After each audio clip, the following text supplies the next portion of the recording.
Assalamualaikum warahmatullahi wabarakatuh. Selamat berjumpa kembali dengan kami di kanal YouTube 1001 Ide. Pada video kali ini kita akan membahas mata pelajaran Pendidikan Agama Islam dan Budi Pekerti kelas 10 Sekolah Menengah Atas ataupun SMK. Halaman 142 sampai dengan 146. Kurikulumnya adalah kurikulum Merdeka Belajar. Halaman ini termasuk ke dalam bab 5, yaitu meneladani peran ulama penyebar ajaran Islam di Indonesia. Sebelum lanjut pada video pembahasan, kami mengucapkan terima kasih atas dukungannya terhadap perkembangan channel ini, yaitu dengan menekan tombol subscribe dan mengaktifkan tombol notifikasinya.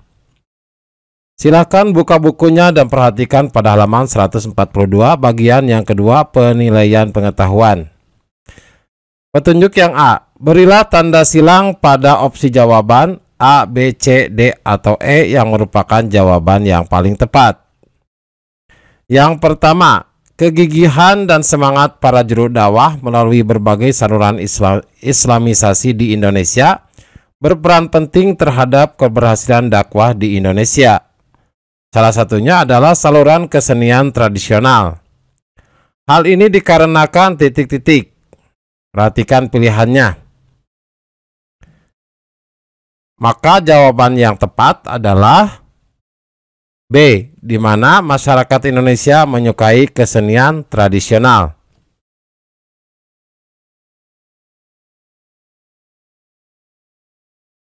Selanjutnya, soal yang kedua.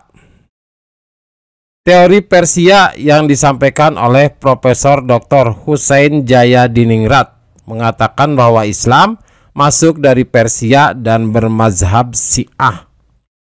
Pendapat ini didasarkan pada sistem mengeja bacaan huruf Al-Quran, terutama di Jawa Barat yang menggunakan ejaan Persia. Namun, teori ini memiliki kelemahan, yaitu titik-titik. Perhatikan pilihan jawabannya dari A sampai dengan E. Jawaban yang tepat adalah A. Adanya fakta bahwa mayoritas Muslim Jawa Barat bermazhab Syafi'i, sekaligus berpaham Ahlus Sunnah wal Jamaah, bukan pengikut Syiah. Soal yang ketiga. Walaupun di Makkah dan Madinah terjadi perang selama kurun waktu 10 tahun antara 1 sampai 11 Hijriah, garis miring 622 sampai dengan 623 Masehi. Namun tidak memutuskan jalur perdagangan laut yang sudah menjadi tradisi sejak lama, yakni jalur antara Timur Tengah, India, dan Cina. Hubungan perdagangan ini semakin lancar pada masa Khalafaur Rasyidin. Ini menjadi bukti bahwa titik-titik. Perhatikan pilihannya antara A, B, C, D, dan E. Jawaban yang tepat adalah C, yaitu umat Islam memiliki kemampuan dalam penguasaan dagang melalui jalur maritim.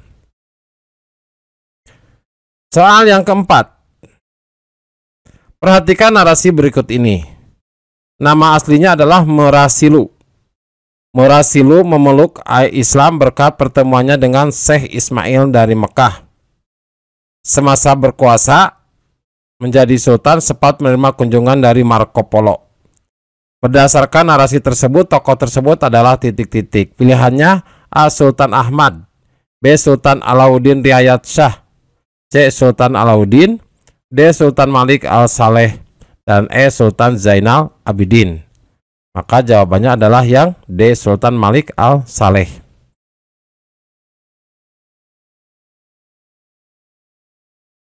Perhatikan narasi berikut ini.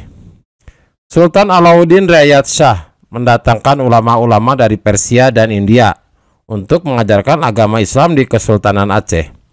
Setelah terbentuk kader-kader pendakwah, selanjutnya dikirim ke daerah pedalaman Sumatera untuk menyampaikan ajaran Islam. Hikmah yang dapat diambil dari narasi tersebut adalah titik-titik. Maka jawabannya adalah yang E, di mana kepedulian seorang pemimpin terhadap penyebaran agama Islam di wilayahnya. Selanjutnya soal yang keenam.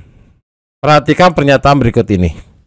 Yang pertama, nama aslinya adalah Imanga Rangi Daeng Mandrabia. Yang kedua, dinobatkan sebagai Raja Goa pada usia 7 tahun. Yang ketiga, merupakan raja pertama kerajaan Kurtai Kartanegara. Yang keempat, penyebaran agama Islam mencapai daerah Buton dan Dompu atau Sumbawa.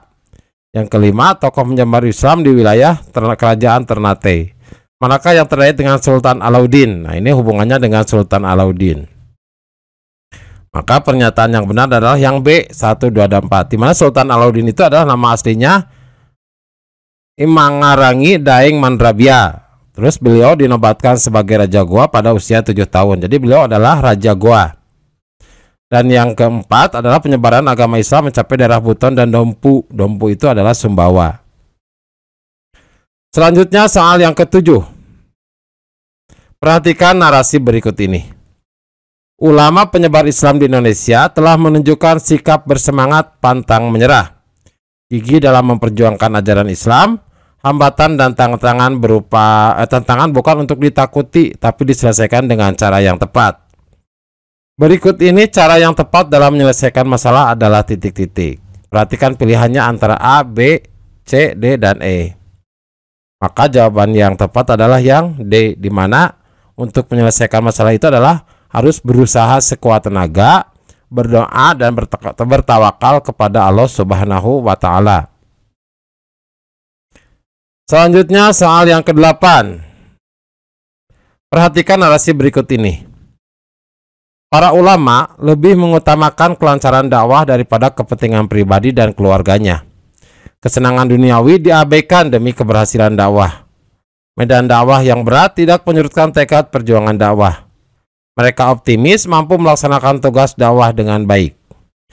Hikmah yang dapat diambil dari narasi tersebut adalah titik-titik. Perhatikan pilihannya.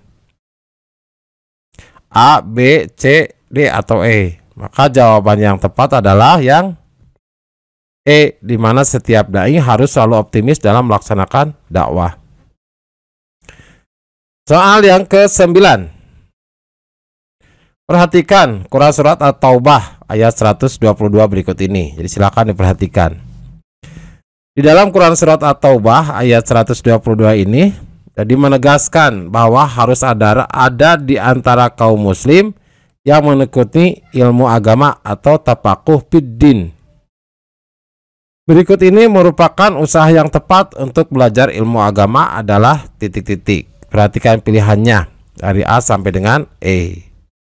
Yang tepat adalah yang D, di mana belajar kepada para ustadz, kiai atau alim ulama yang sanad ilmunya bersambung sampai kepada Rasulullah Shallallahu Alaihi Wasallam. Selanjutnya soal yang ke-10. Ujian dan cobaan yang dialami oleh para ulama penyebar Islam di Indonesia berhasil dilalui dengan kesabaran. Seorang pendakwah harus memiliki tingkat kesabaran tinggi karena menghadapi umat yang memiliki keragaman budaya, etnis, tingkat pendidikan, dan kepribadian. Salah satu hikmah adanya ujian tersebut adalah sebagai berikut, kecuali titik-titik. Perhatikan. Maka jawabannya adalah C, membuat manusia berputus asa. Kecuali ya. Selanjutnya soal yang bagian B, jawablah pertanyaan berikut ini. Nomor 1. Sebelum Islam datang ke Indonesia, masyarakat pribumi sudah memiliki agama dan kepercayaan yang turun-temurun dari nenek moyang. Mengapa ajaran Islam mudah diterima oleh masyarakat Indonesia? Nah, ini maka jawabannya, agama Islam mudah diterima oleh penduduk Indonesia karena dimudahnya syarat-syarat untuk masuk agama Islam. Untuk menjadi seorang muslim, seseorang cukup mengucapkan 2 kalimat syahadat, yaitu syahadat tauhid dan syahadat rasul. Di samping itu, kegigihan dan semangat para juru dakwah melalui berbagai saluran Islamisasi Indonesia juga berperan penting terhadap keberhasilan dakwah di Indonesia secara damai. Selanjutnya soal yang kedua. Jelaskan teori Gujarat oleh Profesor Dr. C. Snout Horgrons. Menurut kalian, apakah teori Gujarat ini sudah cukup untuk menjelaskan masuknya agama Islam ke Indonesia? Jelaskan alasanmu. Maka jawabannya, Menurut teori ini, Islam masuk ke Indonesia dari Gujarat. Snodgrass berkeyakinan bahwa tidak mungkin Islam masuk ke Indonesia langsung berasal dari Arabia tanpa melalui ajaran tasawuf yang berkembang di Gujarat, India. Wilayah Kerajaan Samudra Pasai merupakan daerah pertama penerima ajaran agama Islam, yakni pada abad ke-13 Masehi. Teori ini belum menjelaskan secara rinci antara masuk dan berkembangnya Islam di wilayah Indonesia. Tidak ada penjelasan mengenai mazhab apa yang berkembang di Samudra Pasai. Teori ini juga tidak menjelaskan mengapa saat Islam datang, langsung mampu mendirikan kerajaan yang memiliki kekuasaan politik besar. Selanjutnya soal yang ketiga, masa perkembangan agama Islam dalam kurun waktu pada saat umat Islam telah membangun kesultanan sebagai bentuk kekuasaan politik. Mengapa kekuasaan politik berperan penting bagi perkembangan penyebaran di Indonesia? Jawabannya, dengan adanya kekuasaan politik yang dimiliki oleh para sultan, maka akan mempengaruhi rakyat guna memeluk Islam. Sultan dapat menggunakan kekuasaannya untuk menyebarkan ajaran Islam ke seluruh pelosok wilayahnya. Nilai-nilai Islam juga dapat dimasukkan ke dalam sistem pemerintahan, sehingga semakin memudahkan dalam penyebaran agama Islam. Soal yang keempat, Buya Hamka berkeyakinan bahwa Islam dibawa langsung oleh saudagar dari Mekah, bukan dari Gujarat. Jelaskan alasan yang digunakan oleh Buya Hamka. Nah, jawabannya adalah bahwa Ibnu Battuta pernah berkunjung ke Kesultanan Samudra Pasai pada tahun 745 sampai dengan 746 Hijriah atau 1345 Masehi. Menurut catatan Ibnu Battuta, dijelaskan bahwa di Gujarat berkembang mazhab Syiah, sedangkan Kesultanan Samudra Pasai adalah bermazhab Syafi'i. Atas dasar ini, Buya Hamka berkeyakinan bahwa Islam dibawa langsung oleh saudagar dari Mekah, bukan dari Gujarat. Soal yang kelima, para ulama penyebar Islam di Indonesia hidup secara sederhana dan bersahaja, meskipun hartanya melimpah. Mereka menyedekahkan semua harta dengan terlebih dahulu mengambil secukupnya untuk kebutuhan pokok. Apakah sikap hidup sederhana dapat diterapkan di masa sekarang? Jelaskan alasanmu. Maka ini jawabannya. Sikap hidup sederhana dapat diterapkan oleh setiap muslim pada zaman sekarang, bahkan justru nilai manfaatnya semakin besar. Penerapan sikap hidup sederhana tergantung pada sikap, mental, dan tekad masing-masing individu. Jadi setiap muslim dapat menerapkan sikap hidup sederhana di mana saja dan kapan saja. Demikianlah video pembahasan PAI kelas 10 halaman 142 sampai dengan 146. Semoga video ini bermanfaat. Assalamualaikum warahmatullahi wabarakatuh.